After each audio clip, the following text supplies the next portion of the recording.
One sparkling morning, just as the sun stretched its golden fingers across the sky, a strange humming sound echoed from Alex's backyard. There, under the walnut tree, stood a squeaky, shiny spaceship. Beside it was an old man in a worn coat with wild hair. Professor Zepnik, the famous planet researcher. A little kooky, but incredibly smart. "My boy, the time has come. Today, we're going to explore the entire solar system. All we need is a backpack and a bit of curiosity," said the professor. "Really? Every planet? Even Neptune?" asked Alex with wide eyes. "Neptune will be the dessert," replied the professor with a mischievous grin. They climbed into the spaceship. The professor pressed a blinking button, and with a soft, whirring sound, the ship lifted off.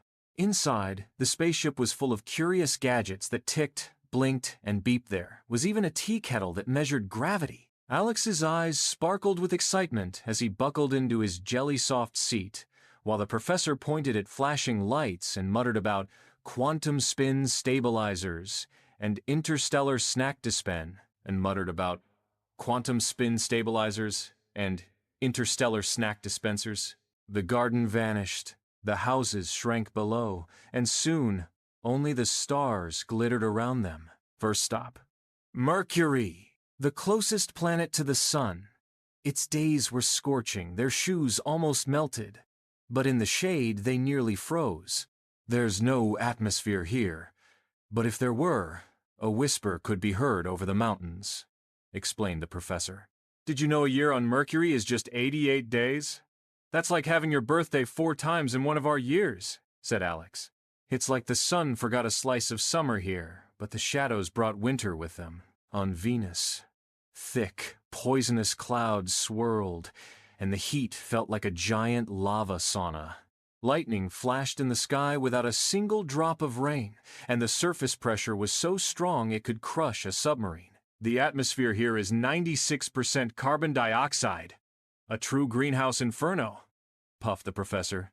"Not the best place for a picnic," noted Alex. They took a moment to glance back at Earth, glowing blue and beautiful. "The most special planet. Only here can we breathe, drink, and live," said the professor thoughtfully. "And it's the only planet we know with liquid water on the surface and a perfect atmosphere to protect us from harmful space radiation," added the professor with a hint of awe.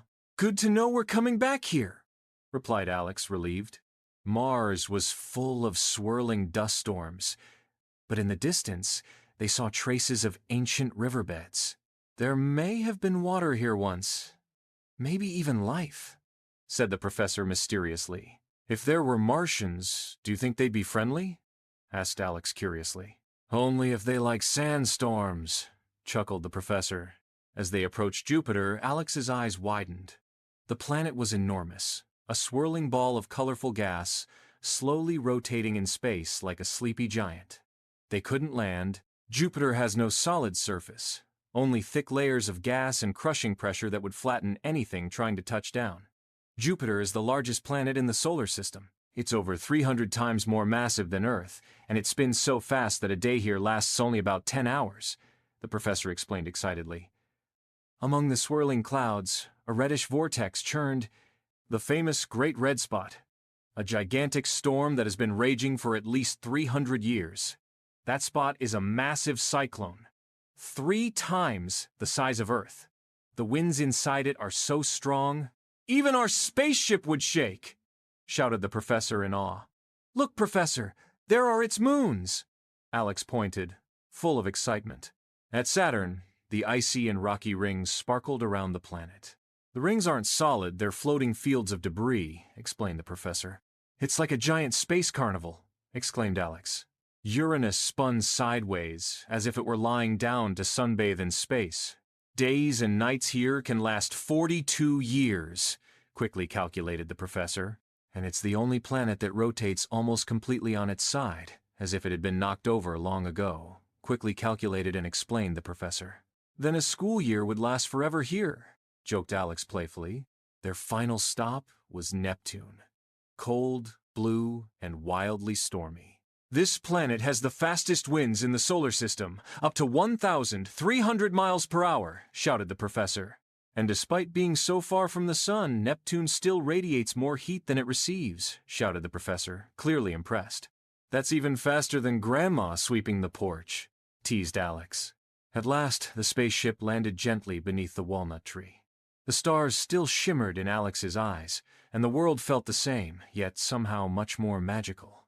Professor, do you think others visit the planets too? Asked Alex as he leaned back in the grass, staring up at the sky where only a few stars still twinkled.